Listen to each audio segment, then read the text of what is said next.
벚꽃 야담. 방문해주셔서 감사합니다. 구독, 좋아요, 알림 설정은 여러분의 응원입니다. 벚꽃 야담 이야기 시작하겠습니다. 조선 어느 깊은 뱀사골에 뱀을 잡는 땅꾼 봉도가 살고 있었습니다. 봉도는 혼자 사는 노총각이었답니다. 그날도 여느 때와 같이 깊은 뱀사골에서 뱀을 잡고 있었죠.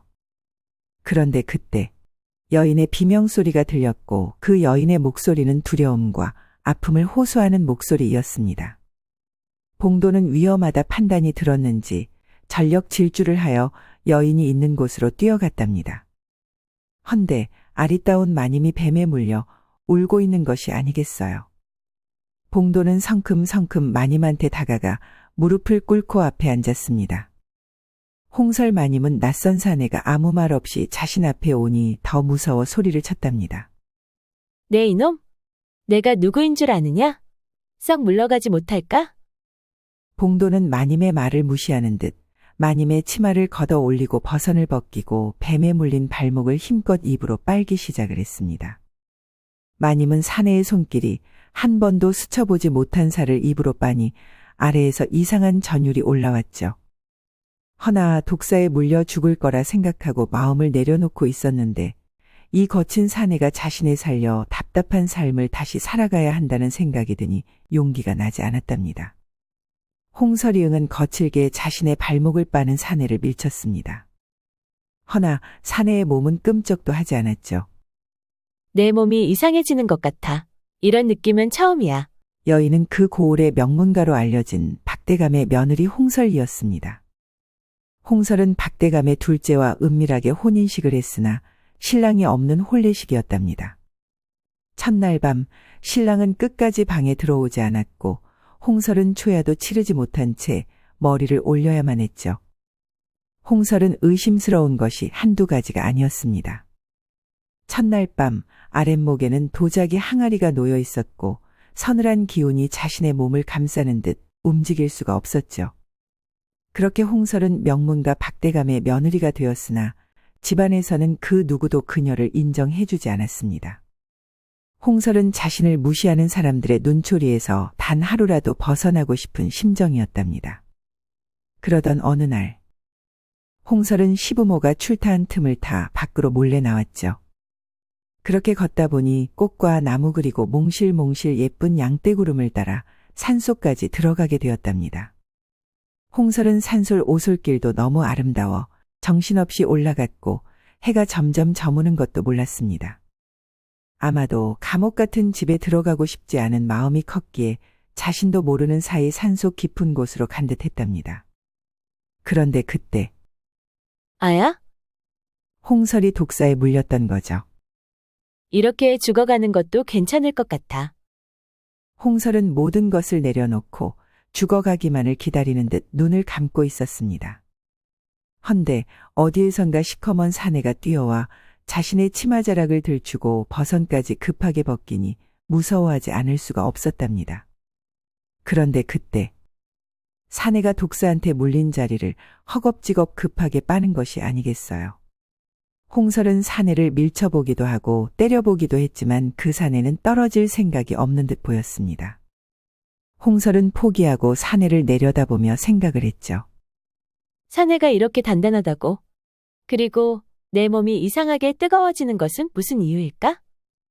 그렇게 홍설은 신기하게 사내를 보았고 사내는 서서히 발목에서 입을 떼고는 홍설을 쳐다보았답니다. 두 사람의 눈빛은 허공에서 마주쳤고 홍설의 얼굴은 발그스레 붉어져 고개를 숙였습니다. 독사에 물려 죽을 뻔하였소. 죽으면 더 좋을 뻔했습니다. 그것은 무슨 소리요? 이렇게 어여쁜 마님이 하실 소리는 아닌 듯 하오만. 봉도는 그렇게 말을 던져놓고 홍설의 표정을 살폈답니다. 홍설은 주변을 살피며 어두워지는 산속길을 보고 한숨을 쉬었습니다. 나는 봉도라 하오. 어느 땡 마님입니까? 홍설은 망설이다 마지못해 말을 했죠. 저는 아랫마을 박대감댁 둘째 며느리입니다. 봉도는 놀란 눈을 하고는 홍설을 바라보았답니다. 왜 그리 놀라시는 건가요? 아닙니다. 명문가 박대감댁 부인이라 하니 놀랄 수밖에요. 아, 그렇군요. 제가 마을 어귀까지 모셔다 드리겠습니다. 일어서 걸을 수 있습니까? 살려주셔서 감사합니다. 제가 알아서 갈 터이니 그만 가시는 길 가시지요. 큰일 날 부인입니다. 산짐승 먹이가 되고 싶어서 이러는 겁니까? 그런 걱정은 하지 마시지요. 보아니, 답답하여 도망쳐 나오기는 했으나 갈 곳도 없고 그렇다고 집에 들어갈 용기도 나지 않아 보입니다. 그럼 제가 보쌈이라도 하는 것이 좋을 듯합니다. 봉도는 그렇게 말을 하고 홍서를 짐짝 매듯이 어깨에 들쳐 업고 성큼성큼 걸었답니다. 이보시오. 보쌈이라니요. 아버님이 아시면 당신은 죽은 목숨이요. 봉도는 홍설의 말을 듣고 피식 웃고는 생각했습니다. 맞습니다. 박대감이 아신다면 죽은 목숨이지요. 헌데 부인을 보니 보내고 싶지 않은데 어찌합니까? 저도 제 마음을 모르겠습니다.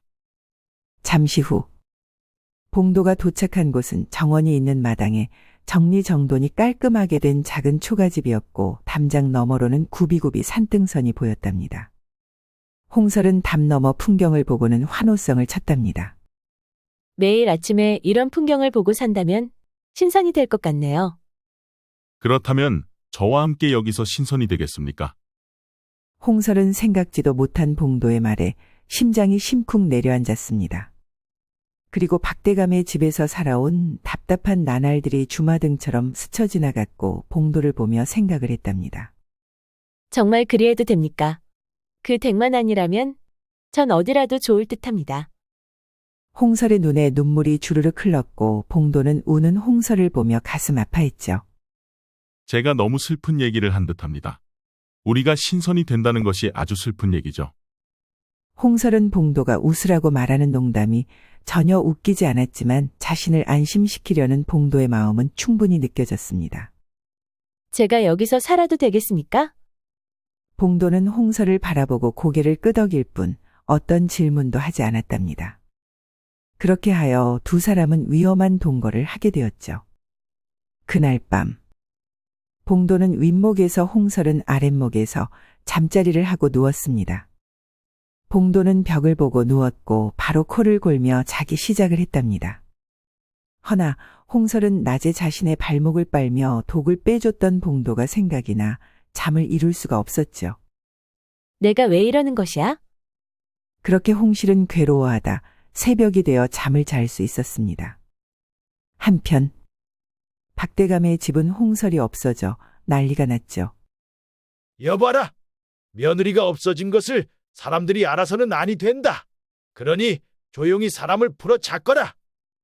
박대감의 표정은 잔뜩 화가 나 있었습니다. 봉도 이놈도 도망을 가고 종년의 씨가 어디 가겠어.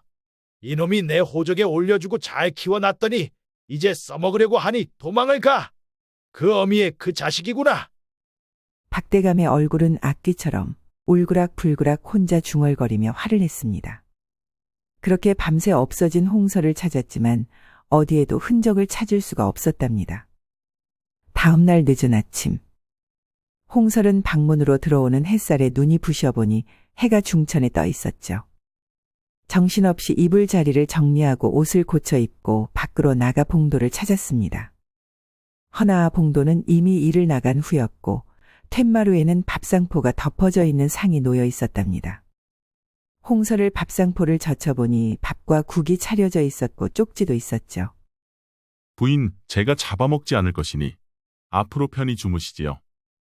아니, 참으로 이상한 소리를 다 하는구나. 홍설은 그 글을 읽고 나니 왠지 화가 나기 시작을 했답니다. 하지만 자신의 마음이 화가 난 것인지 아니면 서운한 것인지 감을 잡을 수가 없었죠. 홍설은 복잡한 머릿속을 털어내고자 흔들고는 허둥지둥 국을 한 수저 입에 넣었습니다. 헌데 그 맛은 꿀맛이었고 개눈 감추듯이 허겁지겁 먹고는 집 구경을 하기 시작을 했습니다.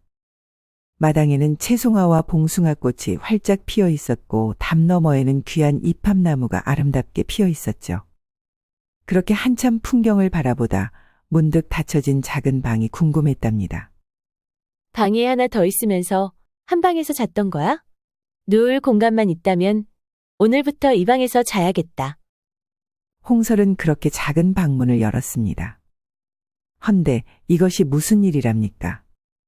방 안에는 정갈하게 정리된 여인의 물건들이 빈 공간 없이 가득했죠.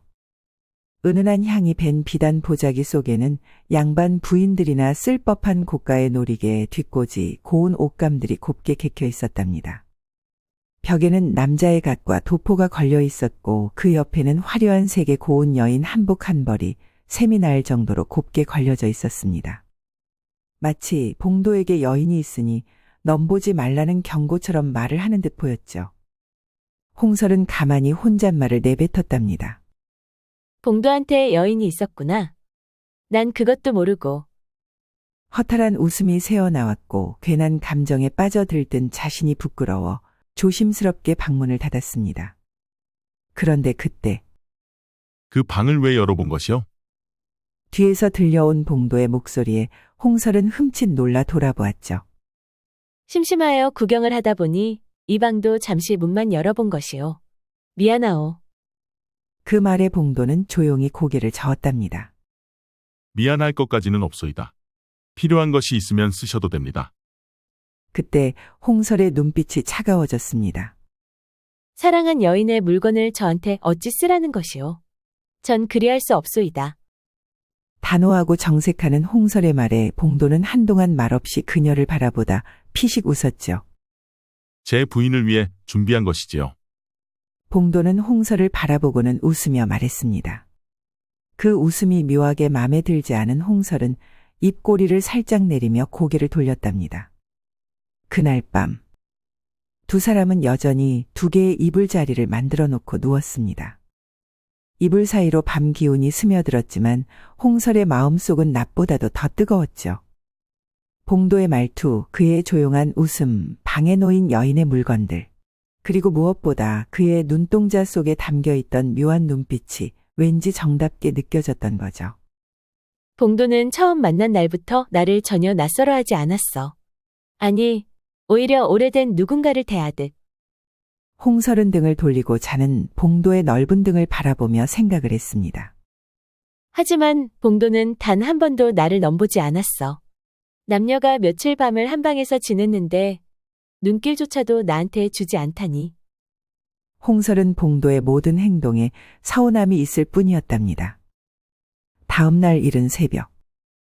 홍설은 일찍 일어나 봉도를 피해 집 뒤편을 돌다 작고 오래된 제기암 하나를 발견했습니다. 겉보기엔 평범한 나무 상자였으나 뚜껑을 열자 오래된 종이들이 곱게 접어져 있었죠. 그중 한 장, 유난히 곱게 접힌 종이를 펼친 순간 홍설의 손끝이 떨렸답니다. 홀레 서양문? 붓글씨로 또박또박 써진 홀리의 서양문을 펼쳐보았습니다. 붉은 봉투 안에는 홍설의 이름이 적혀 있었고 사내의 이름은 흐릿하게 덧칠되어 보이지 않았죠. 하지만 신부의 이름은 최홍설이라 자신의 이름이 있었답니다. 이게 뭐지? 나 말고 이 이름을 쓰는 여인이 또 있는 걸까? 아니면 홍설의 심장이 미친 듯이 뛰었죠. 박씨 가문, 홀레, 숨겨진 이름, 그리고 봉도의 낯설지 않은 눈빛. 그날 어두운 밤. 봉도는 혼자 불을 피워놓고 멍하니 불꽃을 바라보고 있었습니다. 뒤에서 다가오는 기척이 느껴졌지만 그는 고개를 돌리지 않았죠. 당신은 누구입니까? 홍설의 조용한 목소리가 허공에 흩어졌고 봉도는 긴 침묵 끝에 대답했답니다. 궁금해하지 마시지요. 다만 봉도는 더 이상 말을 하지 않았습니다. 그러나 봉도의 어깨 너머로 흘러나온 목소리는 마치 무겁고 오래된 비밀 하나를 견디고 있는 사람의 것처럼 들렸답니다. 홍설은 자신의 이름을 본 이상 이대로 넘길 수는 없었죠. 하여 봉도의 뒤 꽁무니를 따라 방으로 들어가고는 봉도 앞에 앉고 말을 이어갔습니다. 봉도는 홍설의 눈빛을 보고 또 한 번 피식 웃었답니다. 홍설은 봉도의 미소에 또 설레었죠. 혼인 서양문에 제 이름이 있었습니다. 이제는 침묵한다고 해서 그냥 넘어갈 생각 없으니 말해주시지요. 당신은 누구입니까? 사실을 말한다고 해서 달라지는 것은 없습니다. 그리해도 아셔야 되겠습니까? 네, 알아야겠습니다. 봉도는 한숨을 쉬고는 말을 하기 시작했답니다. 저는 박대감의 둘째 아들입니다. 홍설은 너무 놀란 나머지 온몸이 떨려왔습니다. 그럼 당신이 나의 서방님이라는 말입니까? 맞습니다. 난 서자로 태어난 이유만으로 집안에서 무시를 당했고 혈통 있는 자녀들한테도 난 놀림감의 대상이었지요. 그렇다고 하여 혼인하는 날 신랑 없는 혼인을 치르게 했나요? 난 혼인할 생각이 전혀 없었어. 헌데 내 의사와 상관없이 혼례식 날짜를 말해주더이다. 전 그날로 도망쳐 나왔지요. 부인한테는 정말 미안하오. 부인과 내가 문서로 부부라 하지만 단지 그것뿐입니다. 난 그리는 못하겠습니다. 홍설은 봉도한테 가까이 가서는 옷고름을 스르륵 풀었습니다. 봉도의 눈빛은 강하게 빛났으나 그 옷고름을 뒤로 하고 밖으로 나갔답니다. 홍설은 서방을 앞에 두고 외면당하니 세상이 무너져 내리는 것 같았죠. 밖에 나간 봉도는 흥분으로 휩싸인 자신의 몸을 주체할 수가 없어 계곡으로 가서 계곡물에 몸을 담갔습니다. 봉도는 밤하늘에 떠 있는 달을 보며 깊은 한숨을 쉬며 말했답니다. 부인 미안하오. 서자의 피를 고운 당신의 생에 물들이고 싶지 않기에 서자로 태어난 나를 원망하시오. 홍설은 아직 봉도가 무엇을 걱정하는지도 모른 채 서로의 사이는 점점 멀어져 갔죠. 한편 박대감은 계속하여 비밀리에 사람을 보내 봉도를 찾고 있었습니다. 평소엔 존재조차 부정하던 서자를 지금은 간절히 찾는 이유는 희생양이 필요했기 때문이었답니다. 박대감이 서자인 봉도를 양반으로 인정한 이유이기도 했죠. 봉도 이놈이 서자면 서자답게 굴어야지. 어디에 숨었기에 이리도 나타나지 않는 것이야. 이러다 내 비리가 세상에 알려지게 생겼구나. 박대감은 많은 사람들을 풀어 봉도를 찾게 했습니다. 그러던 어느 날 봉도가 잠시 산속 일을 보러 간 사이 홍설은 바느질 실과 비단 조각을 구하러 저잣거리에 나섰죠. 여느 날처럼 조심하며 장을 보았지만 익숙한 복색과 얼굴은 박대감 신복의 눈을 피하지 못했습니다. 아니, 홍설마님 아니십니까? 대감마님이 얼마나 마님을 찾으신지 모릅니다. 어서 댁에 가시지요. 이 손 놓거라. 나는 가지 않을 것이다. 홍설은 그만 저잣거리에서 잡혀 박대감 댁으로 들어가게 되었답니다. 부부가 끼리끼리 노는구나. 봉도는 어디에 있는 것이냐? 부부라고요? 봉도라는 사람이 제 서방님이십니까?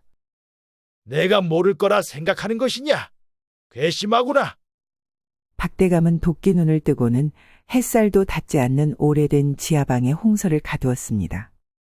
바깥의 며느리가 몰래 집을 나가 음란한 생활을 하다 붙잡혔다고 널리 알리거라. 네, 대감마님. 한편 봉도는 일을 마치고 집에 돌아가는 발걸음이 그리도 가벼울 수가 없었답니다. 이 굴비를 가지고 가면 부인이 얼마나 좋아할까. 아이처럼 웃을 홍설을 생각하니 웃음이 절로 나는구나. 그나저나 오늘 밤은 어떻게 참아야 할지. 그것이 걱정이다. 서자로 태어난 이상 내 핏줄도 서자일 텐데. 그 서러움을 대물림 해줄 수는 없지. 그렇게 봉도는 행복한 생각과 가슴 아픈 생각을 하며 집에 도착했고 들뜬 목소리로 부인을 불렀습니다. 부인, 이것 보시오. 오늘 저녁은 굴비입니다. 봉도는 아무리 홍설을 불러도 나오지 않아 혼자 중얼거리며 부인을 찾았답니다. 오늘은 어디에서 말짓을 하고 있는 것이오? 봉도는 방문을 열어보기도 하고 부엌 그리고 뒤뜰에 가보았지만 그 어디에도 홍설은 보이지 않았답니다. 봉도는 툇마루에 앉아있다 보니 초조함이 급습하여 심장이 옥죄어왔죠. 무슨 일이 생긴 거라면 어찌하나 어서 찾아봐야겠다. 봉도는 급하게 뛰어 산을 내려가고 있었습니다. 그때 10만이 두 사내가 산을 내려가고 있었답니다. 자네 그 소리 들었는가?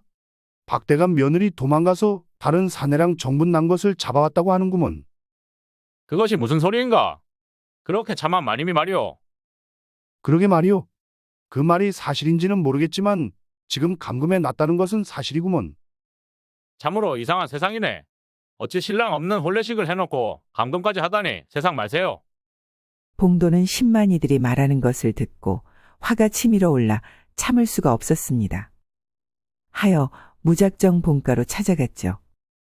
나를 잡기 위한 미끼로 내 부인을 감금해 놓았구나. 참으로 자식 앞세워 또 무엇을 하려고 하는지 정말 지긋지긋하다.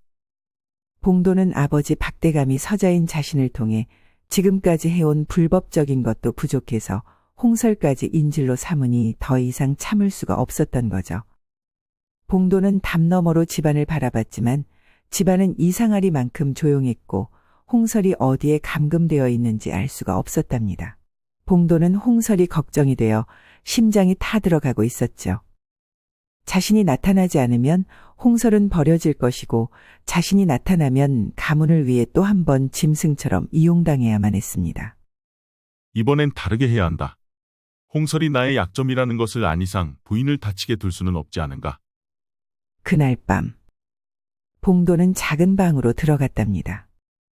그리고 벽에 걸어두었던 갓과 도포, 한복 한 벌을 꺼내 입었었습니다. 봉도는 수염을 정돈한 뒤 말 위에 올라탔고 전력 질주하는 봉도의 도포자락은 바람에 휘날렸죠. 부인, 내가 다시 바깥의 문을 들어가는 것은 복수가 아닌 그저 내가 사랑하게 된 부인을 지키기 위함이오. 그러니 조금만 기다려 주시오. 그는 누구보다 거칠게 살았던 땅꾼 봉도였으나 그 순간만큼은 사대부의 기품과 부인을 위해 칼을 품은 사내의 거친 의지가 보였습니다. 봉도는 대문을 활짝 열고 안으로 들어갔죠.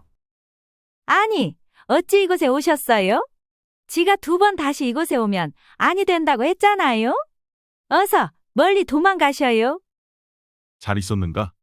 이 집에서 나를 걱정해 주는 사람은 상구댁뿐이네 그려. 허허. 아이고, 지금 웃음이 나와요?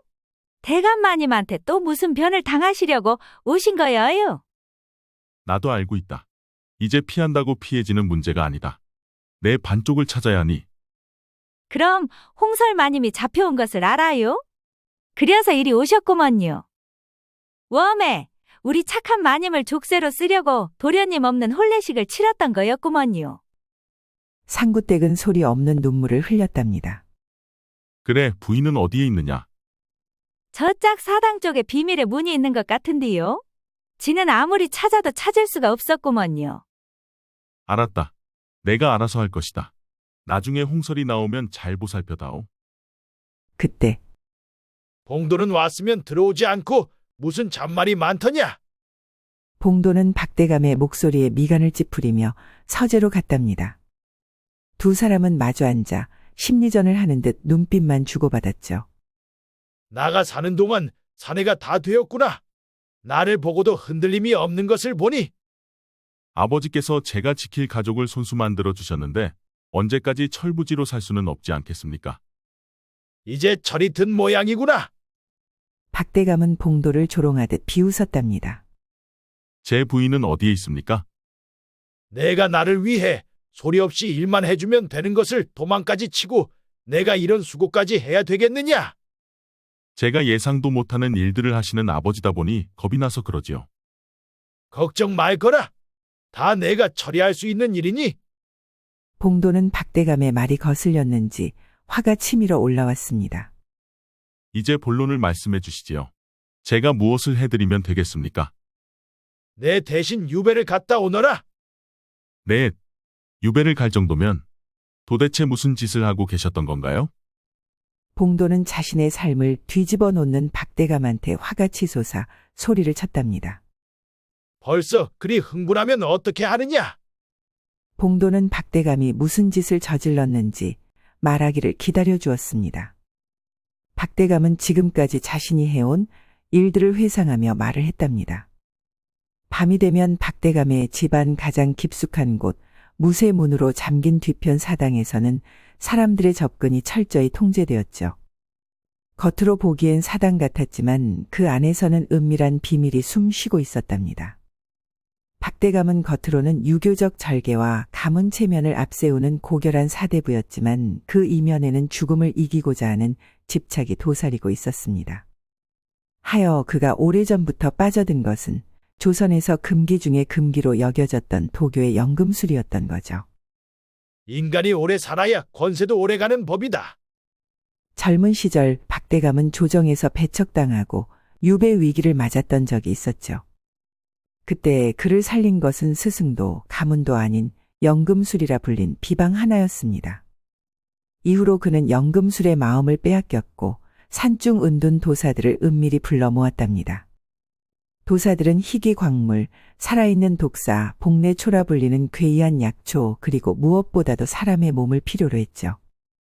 박대감은 집안 여종들과 그 자식들, 혹은 신분 없는 거렁뱅이들을 데려다가 보살펴 준다는 명목 아래 시약을 먹이고 증상을 기록했습니다. 그중 하나가 바로 봉도의 어머니였던 거죠. 봉도는 어릴 적 어미가 이유 모를 고열과 피를 토하다 돌아가신 것을 기억하고 있었답니다. 박가를 떠난 후 어떤 노파가 건넨 말 한마디로 모든 의심이 되살아났죠. 네, 어미는 병으로 죽은 것이 아니다. 봉도는 노파의 말이 생각났고 박대감을 노려봤답니다. 제 어머니도 그리 돌아가시게 했습니까? 난 내 어미를 불로장생하는 삶을 살게 해주고 싶었다. 내 아이를 낳아준 여인이 아니더냐. 박대감은 나이가 들수록 더욱 불사에 집착했습니다. 그는 가문을 물려줄 자식보다 자신이 살아남는 법에만 관심을 가졌답니다. 그렇다 보니 실험체로 건강한 육체를 지닌 사람이라면 더욱 집착을 했죠. 하여 지금 앞에 보이는 봉도를 본 박대감의 눈빛은 젊고 건강한 몸이 탐이나 당장이라도 실험하고 싶은 충동으로 일렁이고 있었습니다. 이제 홍설이 있는 곳으로 가자꾸나. 봉도는 박대감을 따라 홍설이 있는 곳으로 갔습니다.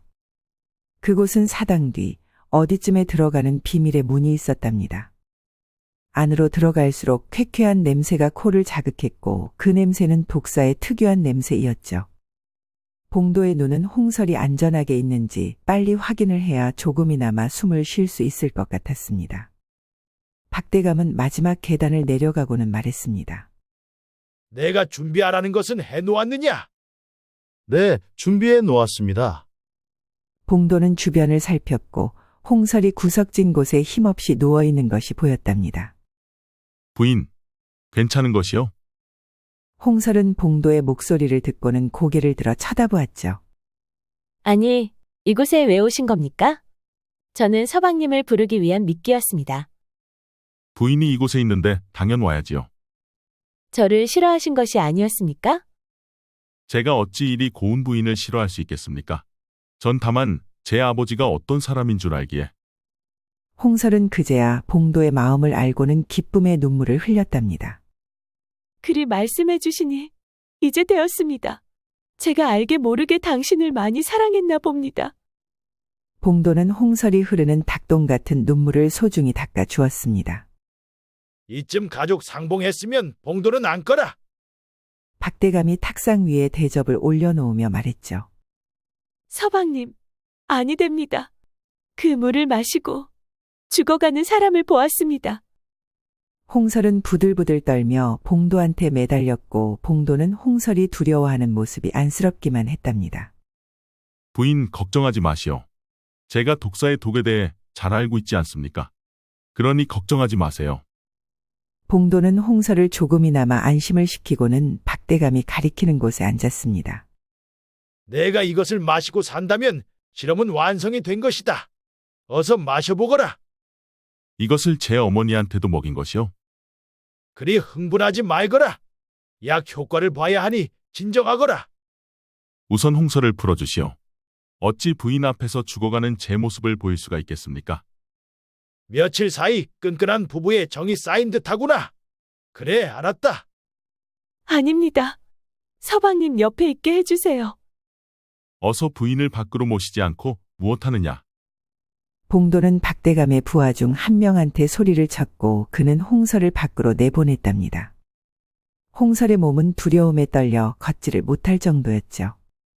한편 상구댁은 봉도가 걱정이 되어 사당 앞에서 서성이고 있었습니다. 그때 홍설이 비틀거리며 밖으로 나오니 상구댁은 급하게 홍설을 잡았답니다. 작은 마님, 몸은 괜찮은 거예요? 어서 가셔요. 상구댁은 서둘러 봉도가 마련한 기와집으로 피신했습니다. 홍설은 방에 들어가는 순간 정신을 잃고 쓰러지고 말았죠. 한편 알아서 마시겠느냐? 아니면 억지로 먹여줄까? 이렇게 장성한 사내가 먹여주면 모양 빠지지 않습니까? 제가 마시면 되지요. 한 가지 궁금하여 이것만 물어보겠습니다. 이 약을 만들기 위해 몇 명이 죽은 것입니까? 박대감은 봉도의 말에 웃기 시작을 했답니다. 봉도는 미쳐가는 아버지의 모습을 안쓰럽게 지켜보고 있었죠. 이것은 비밀인데 말이다. 나도 정확한 숫자는 모르지만 아마도 30명은 넘었을 것이다. 허면 그 사람들은 어디에 묻었습니까? 그것은 나도 모른다. 내 신복이 뒤처리를 했으니 참 말이 많구나. 난 이 순간을 고대하며 살아온 사람이다. 어서 마셔보거라. 정령 효능이 있으면 좋겠구나. 박대감이 손짓하자 장정 넷이 봉도의 양옆으로 움직여 에워쌌습니다. 봉도는 눈을 감고 천천히 대접을 입으로 가져갔고 봉도의 손은 놀라울 정도로 고요했답니다. 입술에 닿을 듯 말 듯 독을 들이밀던 순간 박대감은 숨조차 멈추고 그 모습을 뚫어지게 응시했죠. 입술 사이로 액체 한 방울이 흘러내리려던 찰나 봉도가 눈을 번뜩 떴고 대접의 독을 단숨에 박대감의 얼굴을 향해 휙 뿌렸던 거죠. 끄악! 비명은 귀청을 찢을 듯 날카로웠습니다. 박대감은 눈과 코 그리고 입에 들어간 독약을 손으로 비비며 몸부림을 쳤습니다. 부하들은 순식간에 일어난 일이다 보니 허둥지둥 당혹해했답니다. 이것들아, 무엇하느냐? 저 자를 죽이거라. 그때 또 한 사람의 목소리가 들렸습니다. 너희들은 다 포위되었다. 살고 싶으면 무기를 내려놓거라. 난 의금부에서 나온 종사관이다. 박대감은 자신이 살인자였음을 직접 실토했으니 의금부로 신복과 함께 같이 갈 것이다. 난 그 어디에도 가지 않을 것이다. 그렇다면 좋다. 종사관은 인정 사정 없이 날렵하게 칼을 휘둘렸고 신복은 제대로 칼을 받아내지도 못한 채 종사관의 칼끝에 굴복하고 말았죠. 박대감은 독으로 인해 눈과 코 그리고 입에서 피를 토해냈고 결국 죽음으로 불로장생의 삶은 없다는 것을 증명하고 죽고 말았답니다.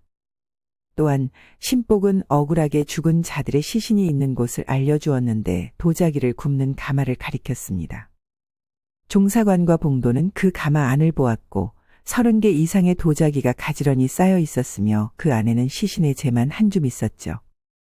그리하여 연쇄 살인사건의 결말을 마무리할 수 있었답니다.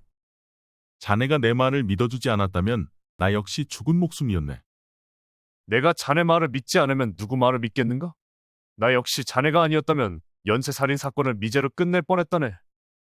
봉도는 박대감 댁에 들어가기 전 오랜 버신 종사관에게 어머니의 죽음과 여종의 실종사 그리고 병에 걸려 죽어갔던 사람들에 대해 말해주었던 거죠. 종사관은 봉도의 말을 듣고 한참을 생각한 후 부하들을 이끌고 담 뒤에 숨어 있었습니다. 그리고 홍서를 데리고 나온 부하를 기절시키고 변장한 후 부하가 나온 곳으로 들어갔던 거죠. 그 지하에서 일어나는 일들과 미쳐가는 박대감을 봤을 때에는 분노로 참을 수가 없었답니다. 허나 박대감이 자신 입으로 자백할 때까지 기다렸고 그 자백을 듣는 순간 억울하게 죽은 자들에게 미안할 뿐이었습니다. 자신이 막아주지 못한 미안함이었던 거죠. 한편 홍설은 어두운 밤이 되어 눈을 떴지만 옆에는 상구댁만 있을 뿐 봉도는 보이지 않았죠. 상구댁, 서방님은 어디에 계시는 것이냐? 상구댁은 졸다 벌떡 일어나고는 횡설수설 떠들었답니다. 내일 아침 일찍 오신다고 했구먼요. 밖에는 어두워서 나가면 아니대요. 마님, 소피가 말이 오신 거예요? 저짝에 요강이 있는데 갖다 드릴까요? 상구댁은 자신이 무슨 말을 하는지도 모른 채 꾸벅꾸벅 졸며 말을 했습니다. 자네는 어서 자게.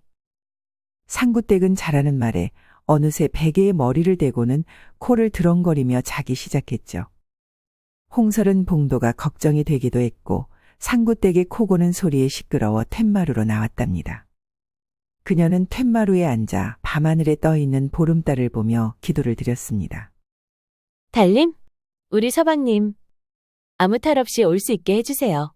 서방님으로 제대로 모셔보지도 못했답니다. 그런데 그때 부인, 나를 어떻게 모실 참이요? 홍설은 갑작스러운 봉도의 말에 화들짝 놀라고는 봉도를 쳐다보았답니다. 아이고, 미안하오. 그리 놀랄 거라고는 생각을 못했어. 어디 아픈 것은 아니요. 전 아주 건강하지요. 서방님이 이리 무사히 오셔서 다행입니다. 홍설은 울면서 봉도의 품으로 안겼습니다. 봉도는 홍설이 자신의 품에 안기는 순간 그동안 절제한 모든 것들이 후끈 치솟고 있었던 거죠. 부인 그만 우시오. 이리 하시면 너무 위험합니다. 봉도는 홍설을 처음 본 날부터 연모의 마음을 키워갔었답니다.